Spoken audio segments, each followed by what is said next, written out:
There's a specific kind of silence that falls over a man the moment he realizes he's been lied to. It's not loud, it's not dramatic. It's the quiet, sinking feeling of the ground shifting under your feet. The slow, cold understanding that the person you trusted looked you in the eyes and chose to deceive you. And in that moment, something breaks that's far more important than the lie itself. The foundation everything was built on. Here is the truth that Stoic wisdom has understood for 2,000 years, and that most people spend their whole lives learning the hard way. A relationship without trust is not a relationship at all. It's a performance, and the moment someone shows you they're willing to lie to your face, not a small human mistake, but a real deliberate betrayal of your trust, they've shown you exactly how much your trust is worth to them. So today, I'm going to talk about why a lie cuts so deep, how to tell the difference between an honest mistake and a betrayal that should never be tolerated, and why, when someone breaks the foundation of truth, the most self-respecting thing a man can do is calmly, with his dignity intact, let them go. This isn't about revenge, and it isn't about coldness. It's about understanding that your peace, your standards, and your self-respect are worth protecting, and that some lines once crossed change everything. But before we begin, if you've ever felt that ground shift beneath you, do this one thing for yourself right now. Like this video, subscribe to the channel, and turn on the notification bell, because that's how you become a Stoic soldier, a man who shows up for his own standards every single day and never misses the lesson when he needs it most. And down in the comments, type 3 words and mean them: truth or nothing. Say it before you've even finished watching, because the words you claim today become the strength you stand on tomorrow. Now, let's begin. Number 1. Why a lie cuts deeper. Let's start by understanding why being lied to wounds in a way that so many other things don't, because once you see the mechanism, you understand why this particular betrayal demands such a serious response. When someone lies to you about something that matters, the pain isn't really about the specific thing they lied about. It goes much deeper than that. What actually wounds you is the realization that the person you trusted made a deliberate choice to deceive you, that in a moment when they could have given you the truth, they looked at you and decided you didn't deserve it. That's the cut. Not the content of the lie, but what the lie reveals about how they were willing to treat you. Because a lie is not something that happens to a person. It's something a person chooses to do. They had the truth, they had the option to share it, and they consciously decided to hand you a false version of reality instead, betting that you wouldn't find out. And when you realize that, you're not just dealing with one bad fact. You're dealing with the discovery that someone you trusted was willing to manipulate your understanding of your own life. And here's what makes it cut even deeper, the part that lingers long after the specific lie is forgotten. A lie poisons everything backward and forward in time. The moment you discover one significant deliberate deception, you're forced to question everything else. If they lied about this, what else have they lied about? All those other moments you took at face value are suddenly uncertain, and the relationship you thought you were in becomes a thing you can no longer fully trust your own memory of. And going forward, every future word now carries a shadow of doubt, because the certainty you used to have, the simple ability to take their word as truth, has been broken, possibly for good. That's the real damage. Not the single lie, but the destruction of the very thing that lets two people build something real together, the ability to believe each other. The Stoics placed an enormous value on truth and on living in accordance with reality, because they understood that a life built on illusion is a life built on sand. A lie forces you to live, at least for a while, inside someone else's manufactured illusion. And the moment you discover it, you realize the ground you were standing on was never solid at all. That's why it cuts deeper than almost anything. It doesn't just hurt you, it makes you doubt the entire reality you thought you shared. Number 2, trust is the foundation. Now let's talk about why trust matters so much that its breaking can justify ending a relationship. Because to understand the response, You have to understand what's actually at stake. Trust is not one feature of a relationship among many. It is the foundation that every other part rests on top of. Think about what trust actually allows. It lets you be vulnerable with another person without bracing for harm. It lets you build a shared life on the assumption that what you're told is true. It lets you stop scanning, stop doubting, stop protecting yourself, and simply rest in the knowledge that this person has your back and won't deceive you. Trust is what lets two people stop being two guarded individuals and become something genuinely shared. And everything good about a deep relationship, the intimacy, the safety, the ability to build a future together, the peace of not having to watch your back with the person closest to you, every bit of it grows out of that single root. Pull the root out, and the whole thing, no matter how beautiful it looks on the surface, has nothing left to grow from. This is why a serious, deliberate lie is so catastrophic. It's not a crack in the wall, it's a crack in the foundation. And a crack in the foundation threatens the entire structure, no matter how strong the walls might be. You can have passion, history, attraction, shared dreams, genuine affection, and none of it can stand for long on a foundation of broken trust, because every one of those things ultimately depends on being able to believe each other. The Stoics understood that some things are essential and some are merely additions, and they had a clear eye for distinguishing the foundation from the decoration. In a relationship, trust is the foundation. Everything else is built on top of it. And here's the hard truth that flows from that. When someone breaks your trust through deliberate deception, they haven't just done one bad thing inside an otherwise good relationship. They've struck at the very thing that made the relationship possible in the first place.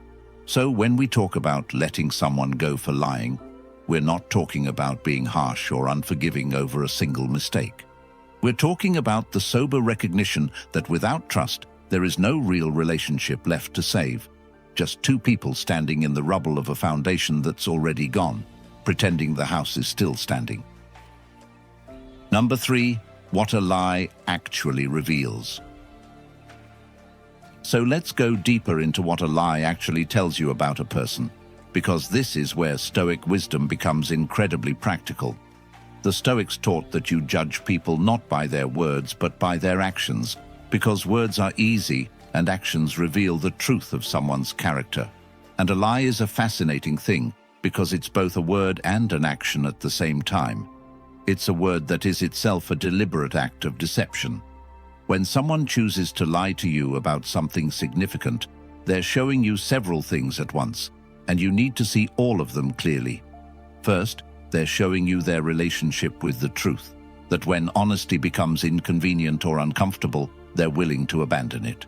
Second, they're showing you how they handle difficult moments, not with the courage to face them honestly, but with the evasion of deception. And third, and most importantly, they're showing you exactly how much they respect you, because to lie to someone is, at its core, to decide that they don't deserve the truth, that managing their perception is more important than being honest with them. A lie is a quiet act of disrespect dressed up as protection. And here's the principle that should guide you, drawn straight from the Stoic emphasis on seeing reality clearly. When someone reveals their character to you through their actions, believe them. Don't explain it away. Don't rush to construct a story that makes it acceptable. Don't tell yourself it was a one-time thing before you have any real reason to believe that. When a person shows you, through a deliberate lie, that they're willing to deceive you when it suits them, that is real, valuable information about who they are. And the worst thing you can do with valuable information is ignore it because it's inconvenient. Most people, when they catch someone in a significant lie, immediately go to work minimizing it, rationalizing it, doing the mental gymnastics required to avoid the painful conclusion. But that's not wisdom. That's self-deception layered on top of being deceived. The wise man does something harder and far more valuable. He looks at what the lie revealed. He takes it seriously as a true piece of data about the person's character, and he lets that truth inform his decision, even when the truth is one he desperately wishes weren't so.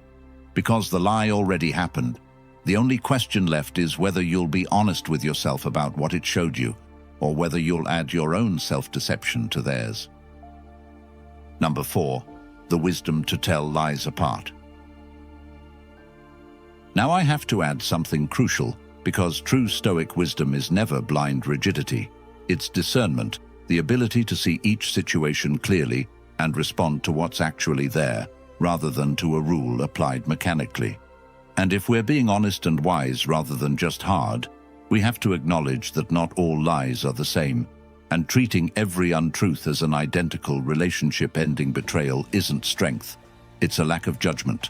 So let's draw the line carefully, because where you draw it matters enormously.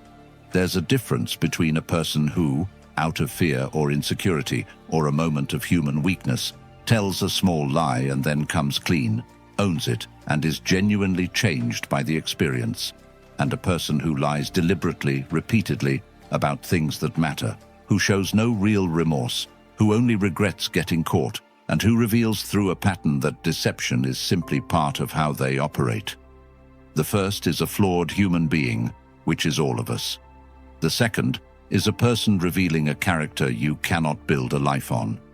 Wisdom is the ability to tell those two apart, and to respond to each as it actually deserves, rather than reaching for the same blunt response every time.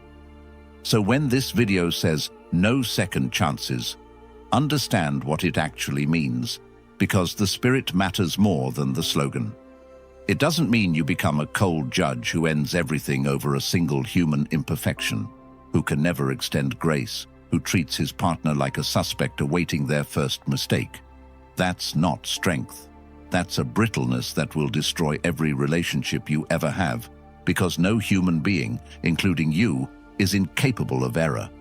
What no second chances really means is this: there are certain serious betrayals, deliberate deception about things that fundamentally matter, the kind of lie that strikes at the foundation of trust itself, betrayal of the deepest commitments you made to each other, that you do not tolerate, negotiate, or rationalize your way past, no matter how much you wish you could. For those, the line is firm. For the smaller, more human failings, wisdom asks for discernment, for the capacity to weigh remorse and pattern and severity. The Stoics prize practical wisdom above all the virtues precisely because it's what tells you which situation you're actually in. So don't walk away from this thinking, the lesson is to nuke every relationship at the first imperfect word. The lesson is to know, with clear eyes, the difference between a human being who stumbled and a person whose character you cannot trust, and to have the strength to hold a firm line on the second, even when your heart is begging you to look away. Number 5. Why second chances so often fail. So let's talk about why, when it comes to those serious betrayals, second chances so often fail. Because understanding this protects you from the trap most people fall into when their heart is begging them to give it one more try. When trust is genuinely broken by a serious, deliberate betrayal, the relationship doesn't simply return to what it was if you decide to stay. It can't, because something fundamental has changed, and that change doesn't reverse just because you want it to.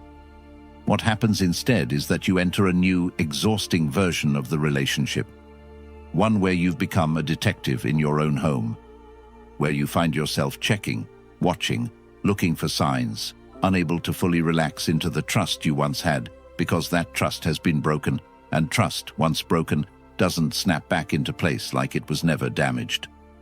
You hear an explanation, and a small voice wonders if it's another lie. They come home late, and your mind, against your will, starts building cases. The peace you used to have, the simple ability to believe them without effort, is gone, replaced by a low, constant vigilance that poisons the very intimacy you stayed to preserve. And living like that, in a state of permanent quiet suspicion of the person you're supposed to be closest to, slowly corrodes both of you. And here's the deeper reason second chances fail so often. A serious betrayal usually isn't a random aberration. It's an expression of who someone is and how they handle things. And the underlying character that produced the first betrayal is still there after you forgive it. Forgiveness, however genuine, doesn't rewrite a person's fundamental nature. If deception is part of how they navigate difficulty, then giving them another chance often just gives them another opportunity to do the same thing the next time difficulty arrives. And now you've also taught them that there are no real consequences, which can quietly make the next betrayal more likely, not less. This is not always true. People can genuinely change, and the discernment we talked about matters here too, but it's true often enough that the Stoic principle of judging by demonstrated character, rather than by hopeful promises, should weigh heavily in your decision. The Stoics understood that hope is not a strategy, and that we should make our choices based on what people have actually shown us, not on what we wish they'd become.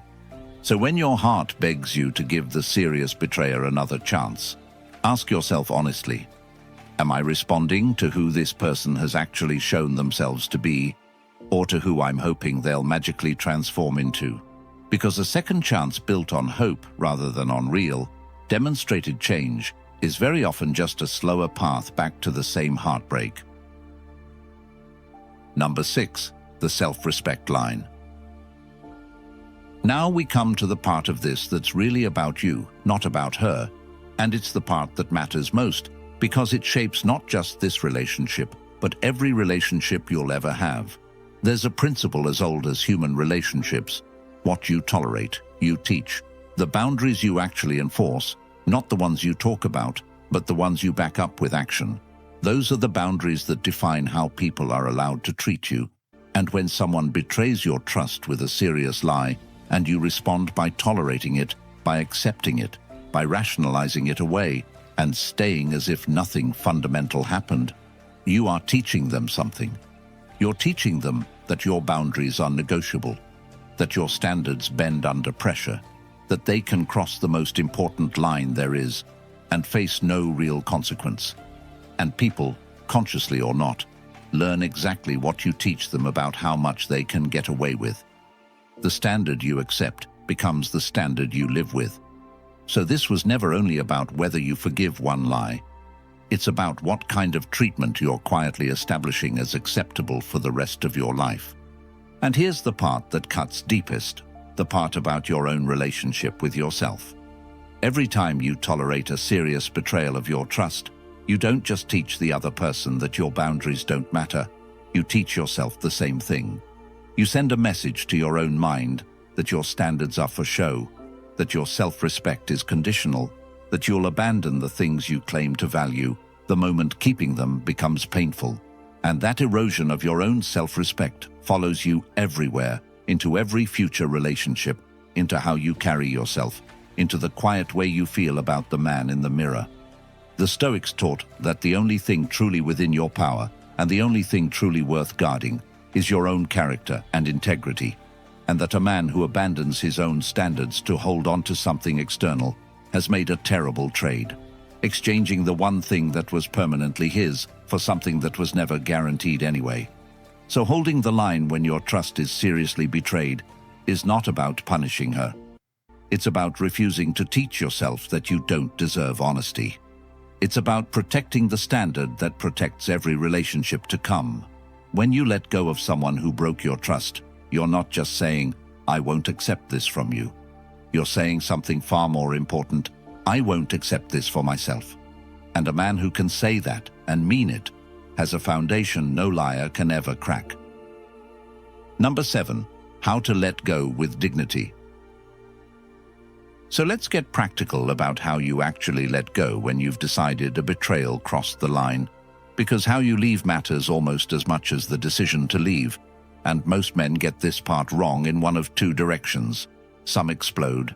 They make it a war, a campaign of rage, dramatic confrontations, the need to make her hurt the way she hurt them, weeks of bitter back and forth that drag the ending out and drag their own dignity down with it.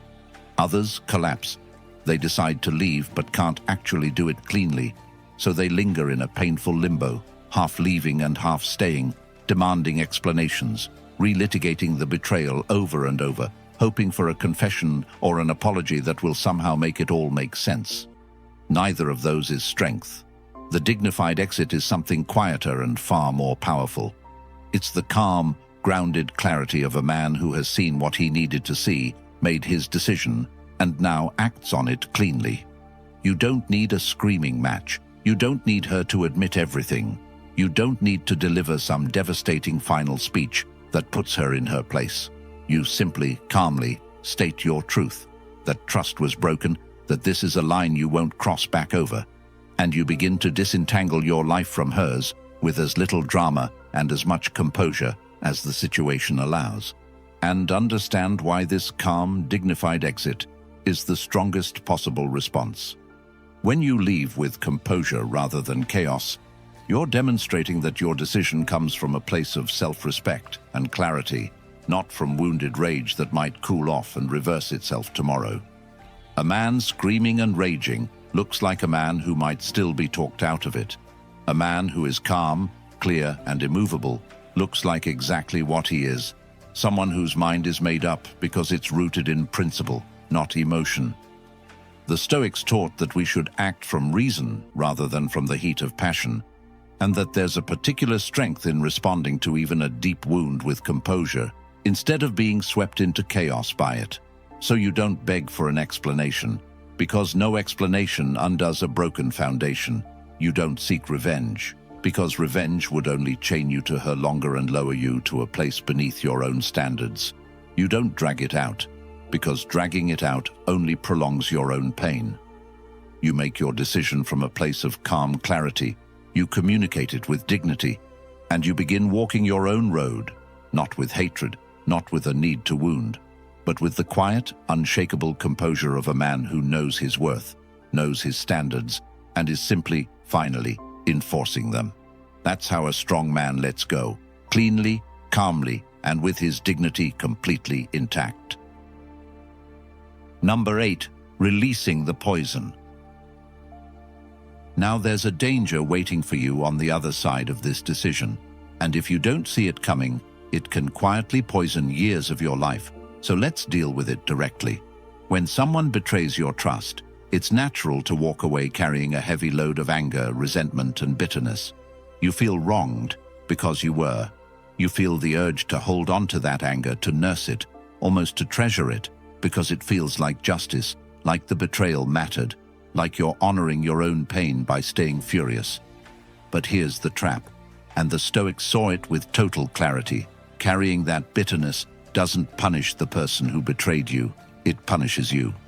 They've moved on with their life, and meanwhile, you're the one carrying the poison around inside your own chest, letting it sour your days, harden your heart, and follow you into relationships and moments that have nothing to do with the betrayal. The lie was their doing. But the resentment you carry afterward, that's a wound you keep inflicting on yourself, long after they've stopped doing anything at all. As the saying goes, holding on to resentment is like drinking poison and expecting the other person to suffer. The only one who drinks it is you. So the final and hardest piece of letting go is releasing the betrayal without carrying its poison with you. And I want to be clear about what this means, because it's often misunderstood. Releasing the anger does not mean pretending the betrayal was okay, or excusing it, or denying that it hurt. It wasn't okay, and it did hurt, and you're allowed to fully acknowledge both.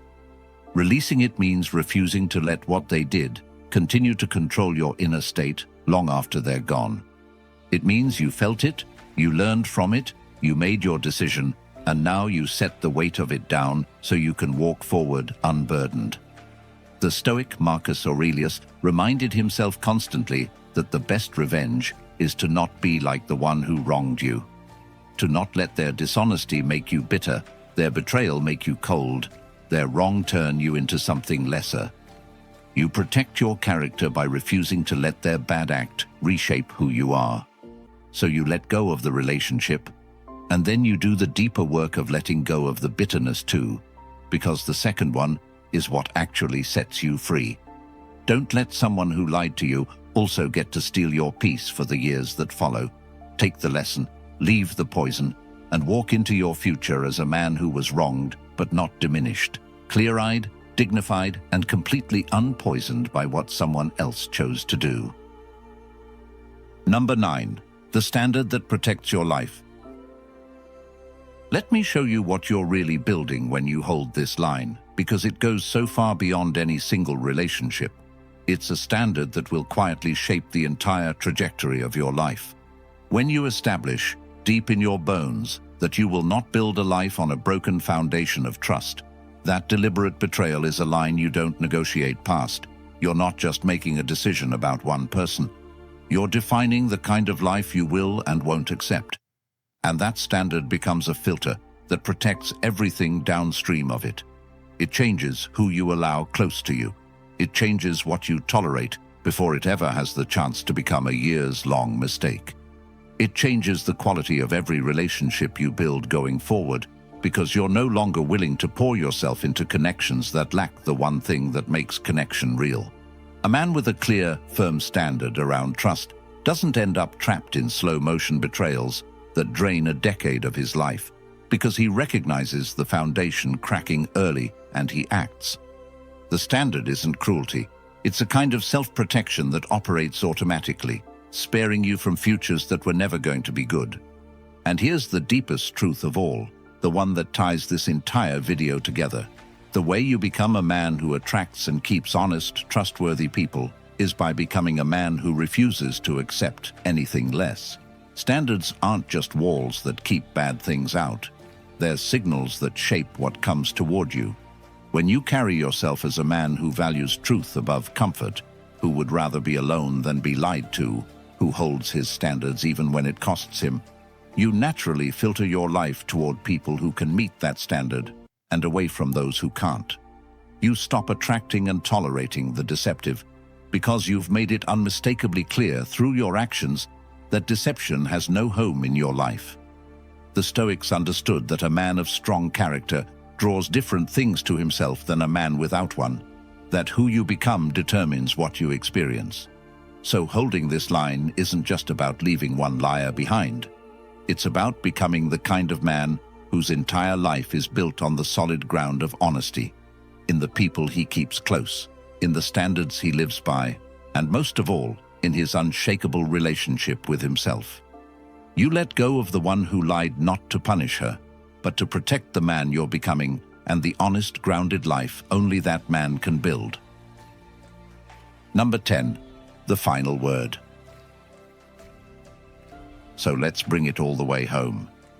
If someone seriously, deliberately lies to you, if they betray the trust that everything real was built on, let them go.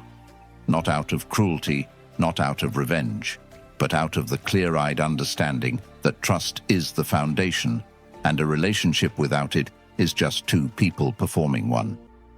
You learned to see what a lie actually reveals, not just one bad fact, but a person's relationship with the truth and with you. You learned the wisdom to tell a human stumble apart from a betrayal of character, because real strength is discernment, not blind rigidity. You understood why second chances built on hope rather than demonstrated change so often lead back to the same wound. You saw that what you tolerate, you teach, and that holding this line is really about refusing to teach yourself that you don't deserve honesty. You learned to leave with dignity instead of chaos, and to release the bitterness instead of carrying its poison for years. And you understood that this standard doesn't just end one relationship. It protects your entire life and shapes the man you become. That's the whole of it. And here is the deepest truth to carry with you. The love that's meant for you will never need to lie to keep you. So when someone shows you they'll deceive you, believe them, let them go, and trust that walking away from a foundation of lies is what makes room for a life built on truth. And if this video gave you even a fraction of the strength or clarity you came here looking for, then before you go, do these last few things for yourself. Like this video so it can reach the next person sitting with that sinking feeling, wondering whether to stay. Subscribe to the channel and turn on the notification bell so you stand with us as a Stoic soldier, a man who shows up for his own standards every single day and never misses the lesson when he needs it most. From the bottom of my heart, thank you for being here, and thank you for watching all the way to the end. So the next time someone breaks the foundation of truth beneath you, don't rationalize it, don't beg. Don't drink the poison of resentment. Stand on your standards, let them go with your dignity intact, and walk toward the honest life and the honest love that were always meant for the man strong enough to refuse anything less. Stay grounded, stay unshakable, and I'll see you in the next one.